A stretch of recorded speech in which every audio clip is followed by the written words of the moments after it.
The pizza's here! Wait, did you get the vegetarian option? No. Wait, what? Of course I did. I got it right here. Hey, Johnny, how you doing on the balloons? Don't worry, I got it. Does that look straight? Look like you got it. Yeah, that looks straight to me. Oh, Sorry. wow, this is so nice. The balloons are cool, though. Really well. It's looking good, guys. Did anybody say karaoke?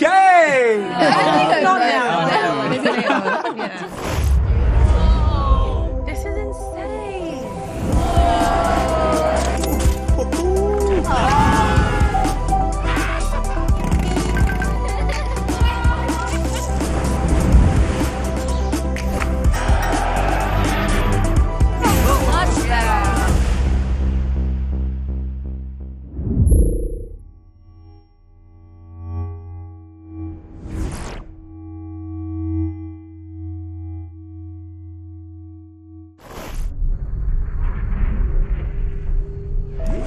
Captain's log. I've successfully entered the Omega Belt. Beginning preparations to land on planet Z2361. Scanning for signs of life. Appears to be a post-inhabited planet. Engaging autopilot.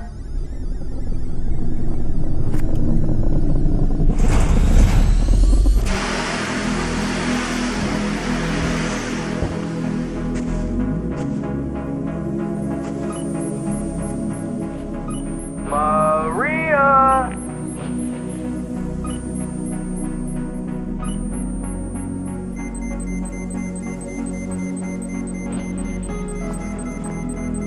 Virgin Maria!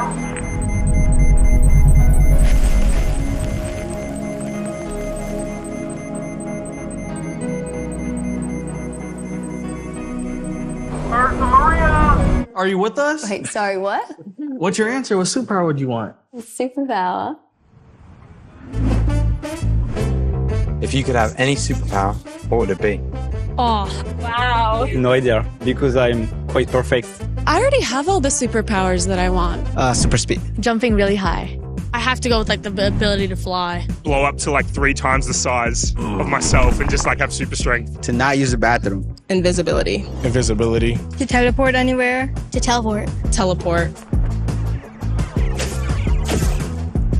If you could have one superpower, what would it be? Hydrokinesis. And controlling things with water. Seeing underwater, but like in murky water though. To know what colors taste like. To stop time would be quite cool. Manipulate time. Time travel. Pause time so I don't have to be late to school anymore. I'd have like the ability to just like make stuff. Want a car? Right there. Summoning food and a hamburger or sushi. Just If you could have like X-ray vision, that would be kind of funny. To be able to speak any language in the entire world. The ability to control minds. Yeah. I would love to hear what people think. the ability to see through lies. Shape-shifting. What would you turn into? A dinosaur. Roar. I think telekinesis, like moving things with your mind, would be really cool, or flying, because I think when I was 7, my birthday wish was always to fly. So that'd be fun.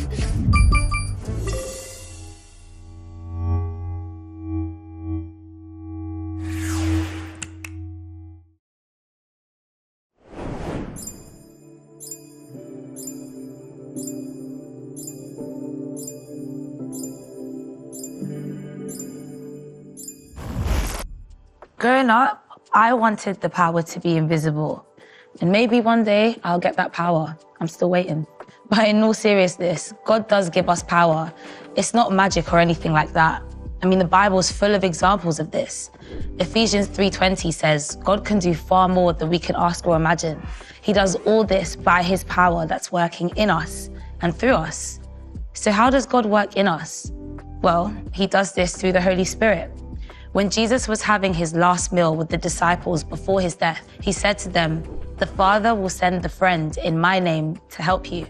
That friend is the Holy Spirit, who will tell you and remind you of everything I've said. And then Jesus goes on to say, "I will give you peace. So do not let your hearts be troubled and do not be afraid." So the Holy Spirit is here to help us. It's our guide, our comforter, and our friend. The Holy Spirit gives us wisdom and also peace. When people say that God is with us or Jesus is in us, we're talking about the Holy Spirit that's within us. The Holy Spirit isn't some vague force, but a person. In a way, it's a bit like the wind. You can't see the wind, but you can feel it and see the impact of the wind when it blows. Whilst we can't see the Holy Spirit, we can feel the presence and see the impact of the Spirit in our lives. There was a sprinter who competed in the 1992 Olympics. In the middle of the 400-meter race, he tore his hamstring and fell down in pain. It looked like it was over, but he got up and started to limp towards the finish line. And out of nowhere, a man burst through the security lines, ran onto the track, and put his arm around him. That man was his father. The sprinter was Derek Redmond. Together, they crossed the finish line to a standing ovation of 65,000 people.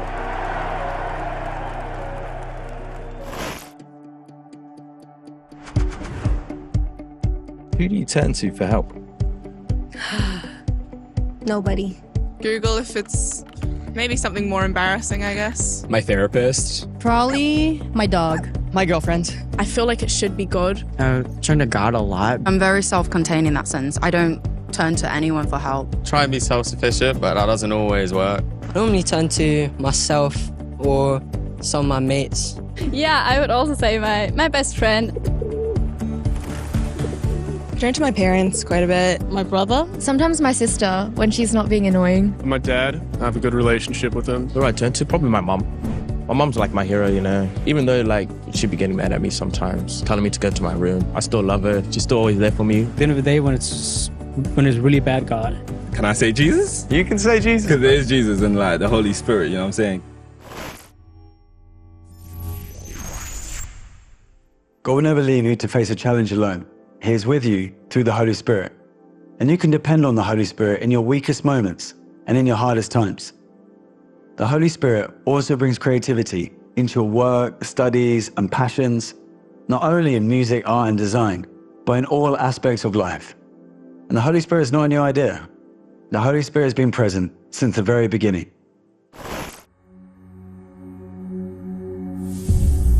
The Holy Spirit was present at the creation of the universe. When God created the first man and woman made in His image, it was the Spirit of God that breathed life into them. In the Old Testament, we see the Holy Spirit helping certain individuals at specific times for special tasks. For example, the Holy Spirit gave Samson supernatural strength to protect his nation. The Holy Spirit equipped Deborah with the wisdom to lead. In Exodus 35, God's Spirit filled Bezalel to be a great artist and create many works. And God gave Isaiah the gift of prophecy to speak His words to the people. In the Old Testament, the prophet Joel spoke of a day when the Spirit would be poured out on everyone, so that all could experience the love and power of God, regardless of age, gender, ethnicity, or background. Then, with the coming of Jesus, there was an increase in the activity of the Spirit. Even at the time of His birth, Mary, His mother, and her cousin Elizabeth, and the baby she was carrying were all filled with the Holy Spirit. Before He died, Jesus had told the disciples that the Father would send the Spirit, the friend, to help them. He told them, "It is best for you that I go away, because if I don't, the Holy Spirit won't come." After His resurrection, Jesus told His disciples to wait for the gift my Father promised, which you have heard me speak about. In a few days, you will be baptized with the Holy Spirit. So they waited. And a few days later, when a number of Jesus' disciples were gathered together, they found out what Jesus meant. The Bible describes what happened. Suddenly, a sound came from heaven. It was like a strong wind blowing. It filled the whole house where they were sitting. All of them were filled with the Holy Spirit. They began speaking in languages they had not known before. Something amazing and new was happening. People from all around that had gathered for a holy festival were amazed to hear the locals speaking in their own languages. They began asking themselves, what's happening? Peter, one of Jesus' most trusted disciples, got up and explained that what was happening was supernatural. He told them this was the work of the Holy Spirit. The gift of the Holy Spirit, who once came upon particular people, at particular times for particular purposes is now for everyone.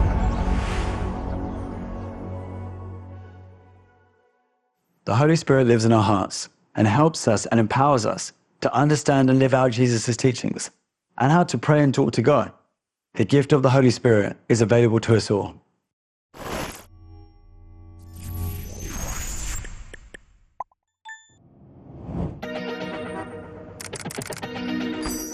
There's beauty in everything. And I definitely think there's beauty in fashion. I think that it gives us a glimpse of a person's personality.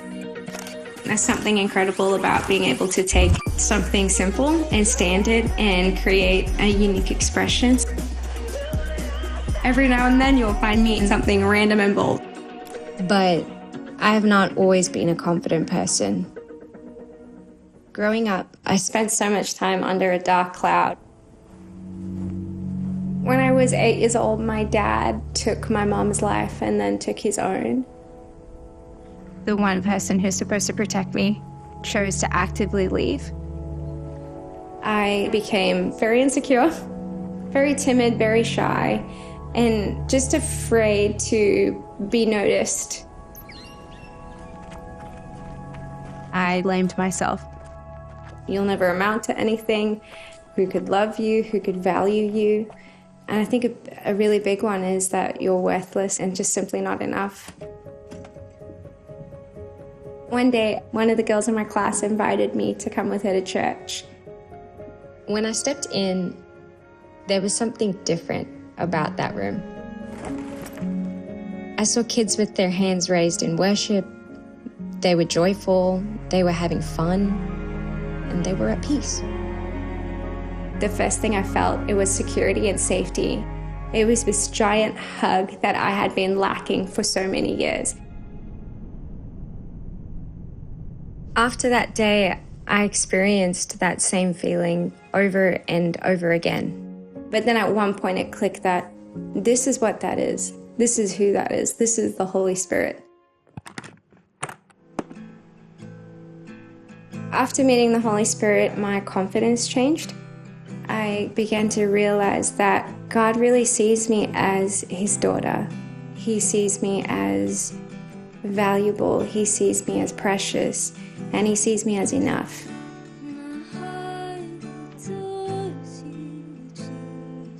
Since then, my desperation and desire to pursue music, it honestly broke open like a dam.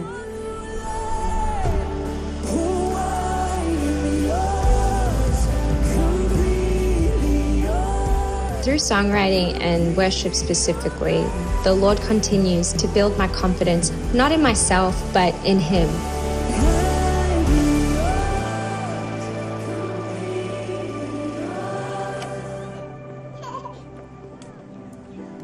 My home life now, compared to what it was as a child, is day and night, and it's incredible. I'm still blown away by what God has done in my life and how far I've come. And I pray that I never get used to it.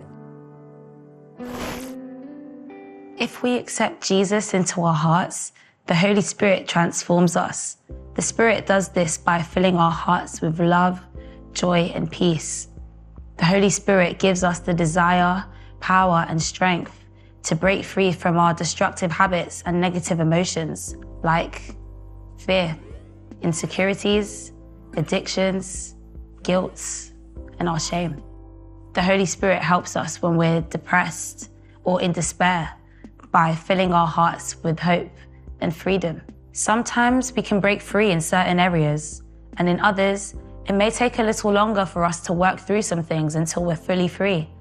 But for sure, the more we welcome the Holy Spirit into our hearts, the more we start to see positive change and growth.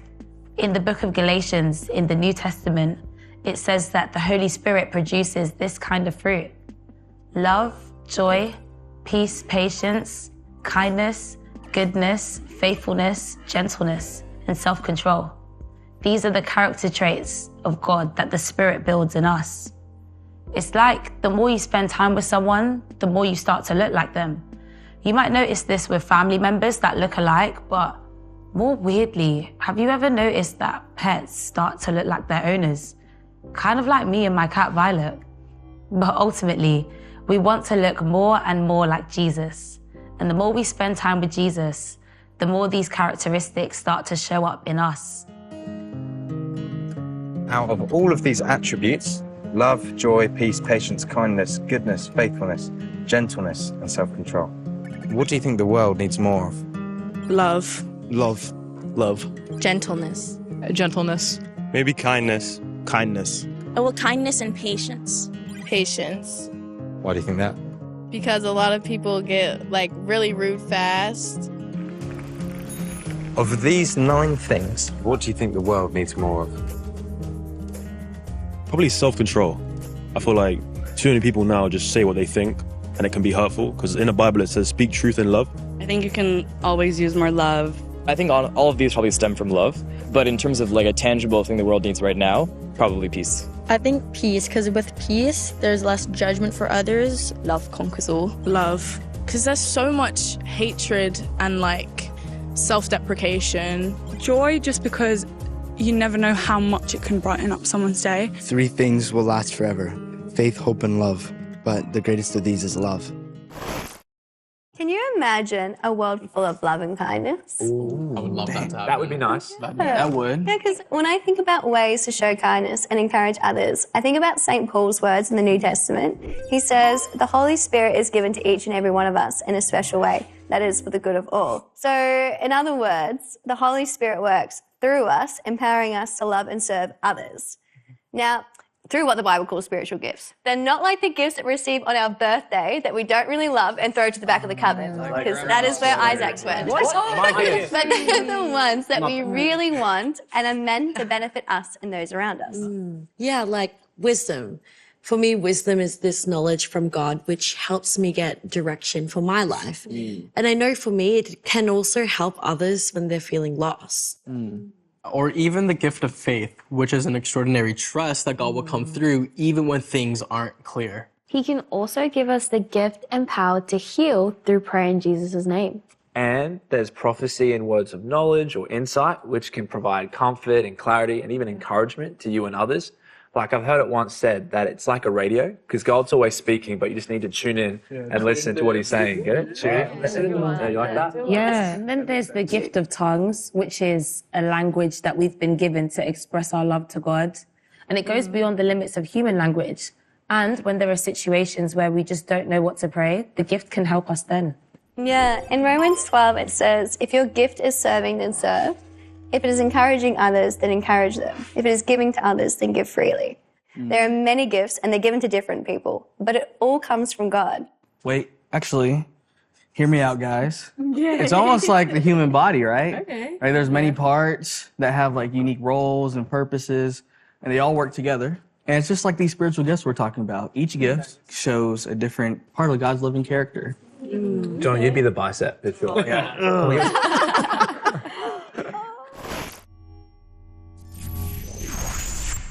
Hey, my name's Des, and you may be wondering why I sound a little bit different. And that's because I'm from Scotland. And I love Scotland. Scotland. Scotland.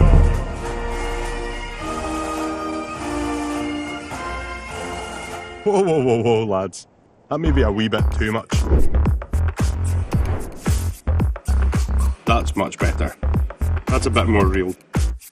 When people look at me, they probably think I'm some kind of drug dealer or bouncer. And to be fair, I used to be. This is the deal. Come on. Everything changed for me when this girl who I had been trying to date took me along to a church that was running Alpha. And I thought it was like a Christian brainwashing course, and I definitely wasn't going to attend.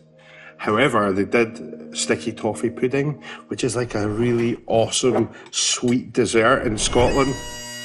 And I love it, so I had to go and get some.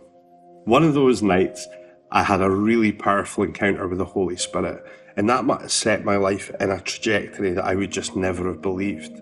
I ended up marrying the girl, having a family. I became an ordained minister. I even met the Pope.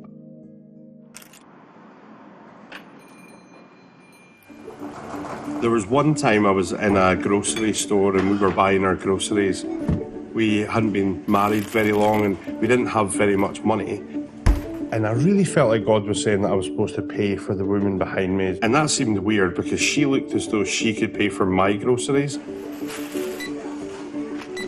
I was looking at the cashier who was looking at me, and it was this awkward moment. And I think he thought I was going to rob her. I think she thought I was going to do something crazy. But I just turned around and said, I'm a Christian. I really feel like God's told me to pay for your groceries. I'd love to do that. And she immediately said no. And then I said to her, there's a story of a guy in the Bible called Jonah who God asked to do something and he didn't. And then he got swallowed by a whale. And I really don't want to be swallowed by a whale, so would you please let me pay for your groceries? And she said, okay. So I paid for our groceries and I walked out the store. I didn't think anything about it. And the woman caught up with me and tapped me on the shoulder. And she said, I had to put some items back because I couldn't afford them. You have no idea how much this meant to me. Now, I've never seen that woman since. I have no idea how her life has turned out. But what I do know is in that moment, I trusted in the Holy Spirit. And I saw the Holy Spirit turn up. I saw God's love on earth in reality for this person. And it's those little moments that just allow us to see what God's love is truly like through the Holy Spirit. Seeing people make a difference in the world really inspires me. The Holy Spirit empowers us to carry out what God's put on our hearts, tackling issues like racial inequality or corruption or pollution and so much more. And it can also look like the Holy Spirit giving you the courage to help someone on the street, or inspiring the right words at the right time to comfort someone in their pain. In all situations, big or small, the Holy Spirit can help us help others, transforming us for the better. And be assured that the Holy Spirit isn't just for special or mature Christians. The Holy Spirit is for you. And I'm sure that you might have some thoughts or questions. So if you like, take some time to talk to your group about what we've discussed and what might have stood out.